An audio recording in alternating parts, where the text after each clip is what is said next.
While I was incarcerated at the Bi-State Jail, there was all these Confederates who had come into our town. I don't know if y'all are from this town, but this town has been dry from alcohol for like 50 years. Just 8 years ago, they legalized beer and wine sales in every gas station and grocery store. But before that, you couldn't find a drop of alcohol. There was no bars. There was no restaurants with a bar in it. Texarkana, Texas, and Bowie County was entirely dry by the 18th Amendment. So I was in there in 9 months I spent there. And while I was there, things were so hectic in the system at that time that being a civil Christian, a civil pioneer, and a forerunner for the gospel, I had a big web page representing the civil revolution, Jesus Christ, all the civil pioneers, elite people who actually won people, for Christ. What's the word say? He who wins souls is wise. That a soul winner,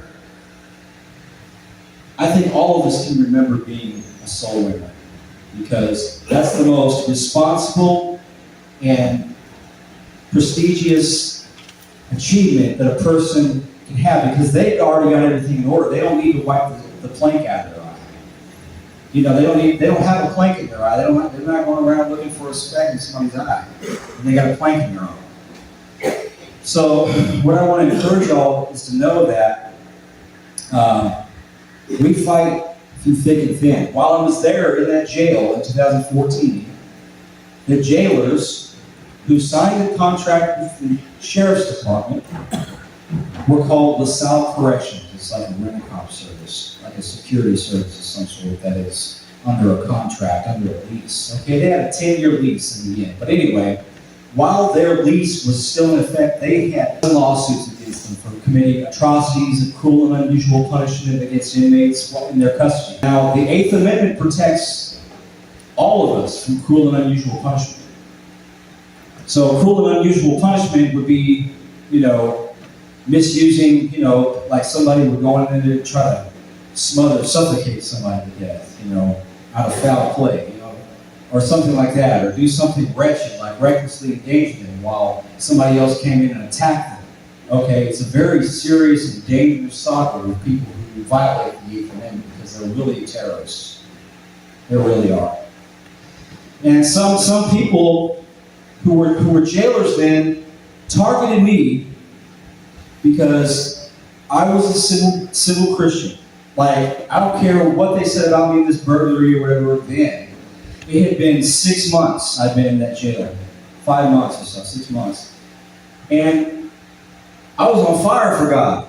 I ain't gonna lie. I was on fire for God at that time. Like, for real. I was washing my mouth, wasn't cussing, wasn't getting along with anybody who was doing dirt. There was no drugs in there. I had to go to segregation because the general population was so out of whack. Like, people were trying to get over on people. There was a lot of racism. Especially for Islam and Black Power. Islam and Black Power were really evil at that time. It didn't matter if you were a civil Christian or if you weren't for Islam or supporting their organization, whether they be Indian, Chinese, or Middle Eastern, or African, they would target you. They would target you no matter if you were black. Like, they would take advantage. Like, if I was a black preacher up in preaching, they would try to take advantage of me if I didn't go along with what they wanted. For real. And that's cruel and unusual punishment also goes along with mistreating elders. So I'm just here to tell you that that Black Power and the Confederacy together both fought against the 18th Amendment. Does anybody know what the 18th Amendment is? Nobody in here can tell me what the 18th Amendment is? No, that's the 8th. The 18th Amendment is a liquor ban, where the U.S. Constitution stated that in this place there shall be no alcohol sold, bartered for, in effect whatsoever. And that's what Bowie County had. For 50 straight years, it had no alcohol. No alcohol, nowhere. There was not even a restaurant with a bar in it. You had to go out across state line to Arkansas or into Domino to a whole other county. But other than that, you didn't see beer or wine at gas stations. You didn't see beer or wine at the grocery store.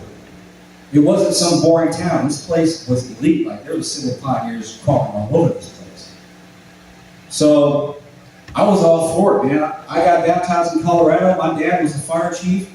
I left Colorado to come down here to be among the civil, sober people in the Bible Belt, right? I got here, came back to settle in Texarkana, wound up getting tortured by these individuals together while they used an inmate who was convicted of murder and sentenced to life, who was back from prison on an appeal in segregation next to me in a one-man cell. We had one-man cells, 23-hour lockdown. Now, I filed a lawsuit. The lawsuit's kind of back and forth of being open, closed, reopened, closed. So here's the thing. I'm 42 years old, and I'm going through this motion. For 3 solid weeks, these jailers used this individual to attack.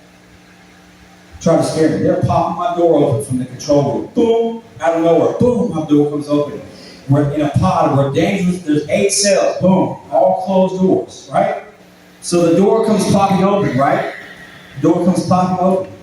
First time I just closed it, boom.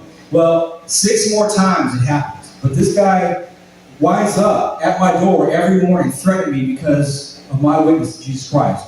It first began, I started witnessing to him. You know, why are you here? What are you here for? You know, I'm here for this and that. I'm a Christian. I'm a believer. I'm all about the dry county. I'm all about the civil revolution. You know, this. I'm not racist. I like black people. And he's like, well, I'm for Islam. I'm here on appeal. I have a murder charge and all this other stuff. We started talking about politics. Well, he started hating on me because I wouldn't support Barack Obama's organization. Okay?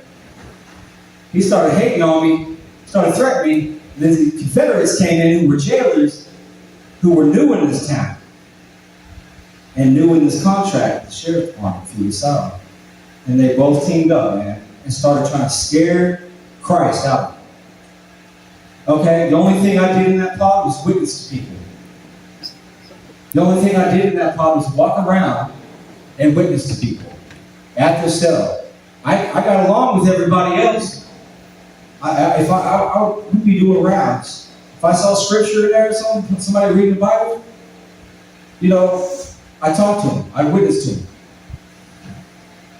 So, anyway, I was getting along with everybody else, but this dude started threatening me, started trying to get in my cell, prying open the beanhole, throwing urine in my the COs wouldn't do anything about it. They were all Confederate redneck brothers. They were all disgraceful people talking about making moonshine in there and all this and that. So if anybody knows what it's like to be tortured psychologically, if anybody knows what that's like, and knows the effects of coercion, then maybe you'll understand when they came to me after 3 weeks of being tortured, the second time that door opened, he came in.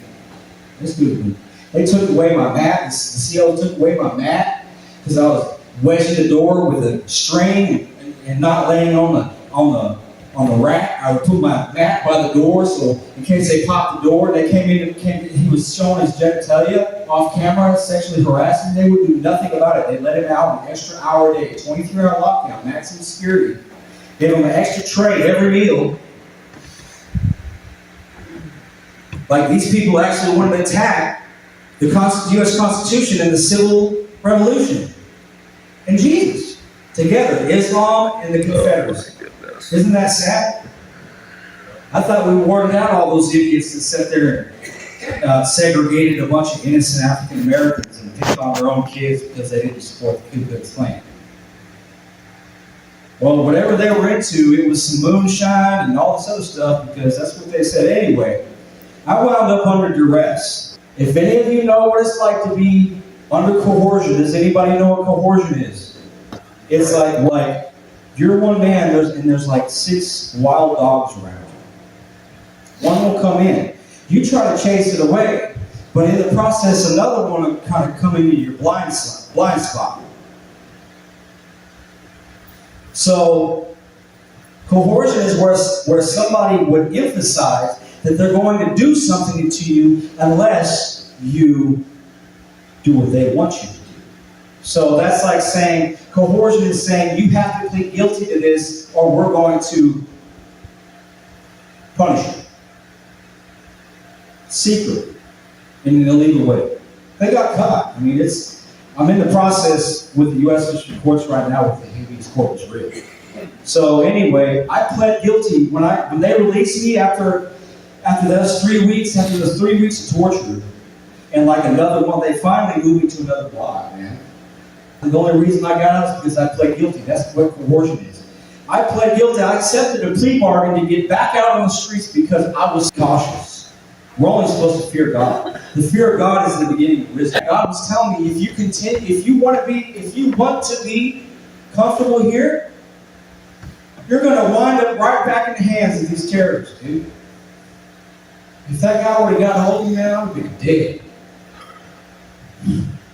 He's still in prison. In fact, he was back on appeal. His name is Mr. Riley. He was back on appeal after being incarcerated for 2 years for murder. Sentenced to life. They were on the way to the courthouse after all this happened, after they moved me. They were on the way to the courthouse. He was acting up in the back seat. They had to turn around and they shipped him back to the pen. So he was doing that to me all along, waiting there in that cell for nothing, got shipped back to the pen. Didn't even get to go to trial or an appeal trial. What a waste of time. I was telling those people the whole time that the dude was psychotic at my door, prying open the bean hole, spraying me with cleaner, hitting me with the mop handle, chucking stuff in my cell, throwing urine in my cell, trying to, get them to open the door, exposing themselves, doing all this stuff to me, and telling them they were popping the door from control, trying to get this dude to attack me. If it hadn't been for a CO walking around when they popped the door the 7th time and he came in there, I would have been dead. I would have been like, in critical condition, man. Critical condition. Or dead. It's not a game. It's not a game. I refused to deny my faith the whole time. I refused to deny my faith that whole time. Honestly.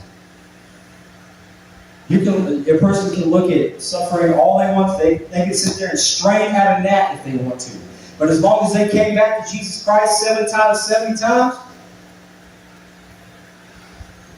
they'll be forgiven. They'll be forgiven. And it's not anything that I'm mentioning because I was some big old loof and didn't deserve the name of being a Christian or a person who's being attacked. But here's the thing. Coercion is a serious problem. Coercion is a serious problem. If anybody wants to be free and delivered and protected like cords of 3, where cords of 3 are together, where 2 or 3 are gathered, that's where the presence of the Lord is going to be. If you don't have the cords of 3 and you're all alone, one strand is easily broken. So how do we get that? Gang-related activity? No. How does the enemy get it? Gang-related activity. It's difficult to carry your cross. It's difficult to imagine yourself just ignoring all the things around you that you need to battle, that you need help battling, right? And it's spiritual, but it's also manual. We fight not against flesh and blood, but against principalities and wickedness in high places. If wickedness in high places did exist, the manual battle wouldn't have to happen. But I want to let y'all know that I got an evading arrest charge with a motor vehicle, partially because I was afraid of those who mistreated me. The fact that I spread the news after I got out, wrote letters. They never got the letters. The sheriff, the justice of the peace judge, I talked to them both in their office, man, about it. You get my letters? No. I was writing SOS letters like hotcakes, sweaty, scared that I was going to get killed while I was going through it. Never got it, none of them. Now I'm going through this process of legalism, and it's just taking so long. It's taking so long that I'm stuck here, But I've got a good spirit. I got a good spirit about it. So